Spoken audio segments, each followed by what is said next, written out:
நண்பர்களுக்கு வணக்கம். வணக்கம். இந்த இல்லத்தை பற்றி தங்களுடைய தெளிவான கருத்துக்களை கூறுமாறு அனைவரும் சார்பிலும் கேட்டுக்கொள்கிறோம். நான் முத்தூர் அருகிலுள்ள மூத்தம்பாளையத்தைச் சேர்ந்தவன். என்னுடைய பெயர் கே கந்தசாமி. நான் இங்கே வந்து 3 மாதம் முடியுதுங்க. நான் தான் முதல் பயனாளி. இன்றைக்கி கண்டிஷனில் 5 மாவட்டத்துக்கும் சேர்ந்து இதனுடைய தெளிவான அளவுக்கு சௌகரியமாக வேறு யாரும் இல்லை. எந்த பணக்கார வீட்டிலையும் இவ்வளவு வசதியாக நாம் டைமுக்கு சாப்பிட முடியாது. காலையில் 6 மணிக்கு காஃபி, 8:15 மணிக்கு டிஃபன், 11 மணிக்கு ஒரு காஃபி, 1 மணிக்கு சாப்பாடு, 3 மணி to 4 மணிக்குள்ள ஒரு ஸ்நாக்ஸ், ஒரு நாளைக்கு வடை, ஒரு நாளைக்கு பஜ்ஜி, ஒரு நாளைக்கு போண்டா, ஒரு நாளைக்கு சுண்டல். நீங்கள் என்ன வசதியான வீட்டில் இருந்தாலும் வீட்டில் நம்ம மனைவிகள் இப்படி டைமுக்கு செஞ்சு கொடுக்க மாட்டாங்க. இங்கே வாரதுக்கு ஒரு புண்ணியம் இருக்கணுங்க. புண்ணியம் செஞ்சவங்களுக்கு தான் இங்கே வந்து அமையக்கூடிய இவ்வளோ திருப்தியாக சாப்பிட்டுக்கிட்டுங்க. இந்த 3 மாதத்தில் நான் 3 கிலோ வெயிட் கூட இருக்கிறேன். நம்ம சொந்த வீட்டில் ஆள் வச்சு சமையல் பண்ணால் கூட இவ்வளோ திருப்திகரமாக அந்த டைம்லேயே அக்யூரேட்டாக நீங்கள் சாப்பிட முடியாது. தமிழ்நாட்டிலேயே ஒரு பொல்யூஷன் ஃப்ரீயான இடம்னா இந்த பசுமை இல்லைங்க. ஒரு நாய்ஸ் பொல்யூஷன் கிடையாது, ஏர் பொல்யூஷன் கிடையாது, ஒரு இறைச்சல் கிடையாதுங்க.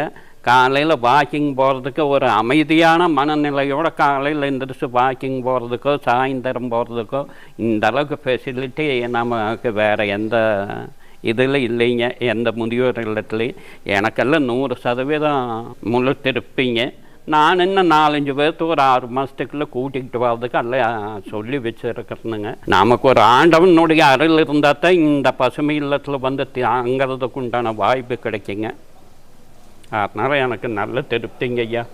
எனது பெயர் எஸ்பி சின்னசாமி. ஆசிரியர் பணி நிறைவு, எஸ்எஸ்சி மேல்நிலைப்பள்ளி, கொடுமுடி. பசுமை இல்லத்தை பற்றி விளம்பரங்கள் கேள்விப்பட்டேன். இங்கு வந்து தங்குவதற்கு நிறைந்த வசதிகள் உள்ளன என்றும் கேள்விப்பட்டேன்.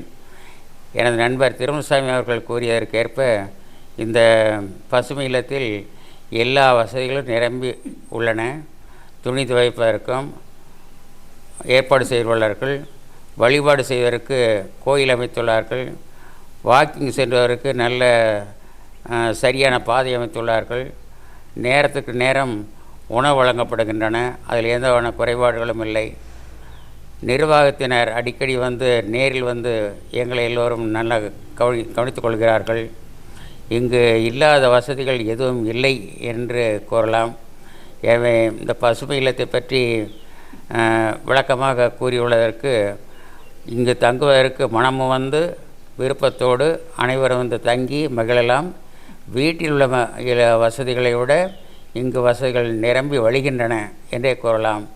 பல ஊர்லேருந்து வந்தாலுங்க இங்கே எல்லாம் ஒரே குடும்ப சூழ்நிலையில் நல்ல முறையில் பழகிக்கிட்டு இருக்கிறாங்க.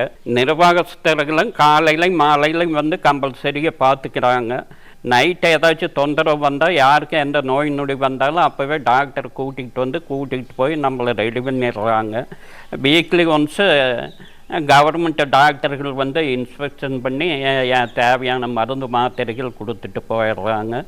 எங்களால் குறைபட்டக்கூடிய அளவுக்கு இங்கே எதுவும் இல்லைங்க. இங்கே தங்குவதற்கு கட்டணங்களெல்லாம் மிக குறைந்த கட்டணம்ங்க. நீங்கள் ஒரு கடையில் போய் சாப்பிட்டீங்கன்னா இதை விட 2 மடங்கு கட்டணம் அதிகமாகும். மிக சுத்தமாகவும் தரமாகவும் செஞ்சு கொடுத்துட்டு ரொம்ப சாதாரண கட்டணம் தான் வசூல் பண்ணிக்கிறாங்க.